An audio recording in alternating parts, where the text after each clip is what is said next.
রাজনৈতিক স্টেটমেন্টেরও বিষয় রয়েছে, কর্মসূচি চলমান থাকবে।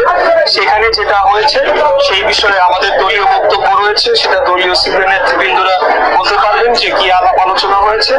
আমাকে বলা হয়েছে যে নাগরিকদের যে যৌক্তিক দাবি, যৌক্তিক আন্দোলন এবং এখানে যে সর্বোচ্চ আদালতের কর্তৃক যে নিষ্পত্তি করে যে আমাকে মেয়র ঘোষণা করে যে গ্যাজেট প্রকাশ করা হয়েছে, সেটার বাস্তবায়নে নাগরিকদের যে চলমান আন্দোলন সেটাকে পার্টিসিপেট করার জন্য এবং সেটাকে বেগবান করার জন্য এবং সেটা দ্রুততম সময় যাতে একটা যৌক্তিক সমাধানে যায়। আজকে আপনার আমার মূল বক্তব্যেও আপনি হয়তো বা খেয়াল করে থাকবেন, আমি অনেকটা অনুনয় বিনয় করেছি সরকারের কাছে যে আপনারা এটা শেষ করেন, কারণ তারা যদি মনে করে যে এটা আমরা দেখি না কি হয়, বন্ধ হয়ে যাবে, আসলে সেই পর্যায়ে বহু আগে অতিক্রম করে গেছে। আমরা রাজনীতি করি, আমাদের এখানে একটা রাজনৈতিক স্টেটমেন্টেরও বিষয় রয়েছে, অতএব এখান থেকে পেছনে যাওয়ার কোনো সুযোগ কিভাবে যাবে না।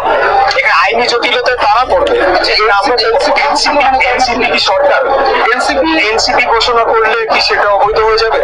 আরেকটা আপনাকে কোশ্চেন করি, অবৈধ ঘোষণা যে হবে বা অবৈধ হবে সেটা তো আমার এই রায়ের মাধ্যমে আপনি এখন বলতে পারছেন যে অবৈধ ছিল। আপনি তো মুখে মুখে এখনো তো আগের সমস্ত নির্বাচন বহাল রয়েছে, সমস্ত কিছু তারা মেয়রের অপসারণ করেছে, নির্বাচন কিন্তু বাতিল করতে পারে নাই। অথচ তারা ভুল প্রপাগান্ডা করছে যে এটাকে যদি তারা অ্যালাউ করে তাহলে সবগুলোকে বৈধতা দেওয়া হবে। না, উল্টা, এটাকে যদি তারা মেনে নেয় তাহলে পরে এটা এস্টাবলিশড হলে একটা দালিলিক প্রমাণ হয়ে গেল যে হাসিনার আমলের যে নির্বাচনগুলো সেখানে কারচুপি হয়েছে, ভোট ডাকাতি হয়েছে, সেগুলো অবৈধ ছিল এবং সেটা রেজাল্ট পাল্টানোর মাধ্যমে সেটাকে বৈধতা দেওয়া হয়েছে, তাই না? এটাই তো সহজ একটা হিসাব হওয়ার কথা। কিন্তু আমি মনে করি যে সর্বোপরি এখানে কিছু কিছু ব্যক্তির রাজনৈতিক উদ্দেশ্য রয়েছে যে তারা এখানে বসে বিভিন্ন কিছু নিয়ন্ত্রণ করবে, নির্বাচনের আগে তারা একটা সেট আপ দিবে, নানা কিছু ছিল, আপনিও এই বিষয়গুলোতে অবগত আছেন।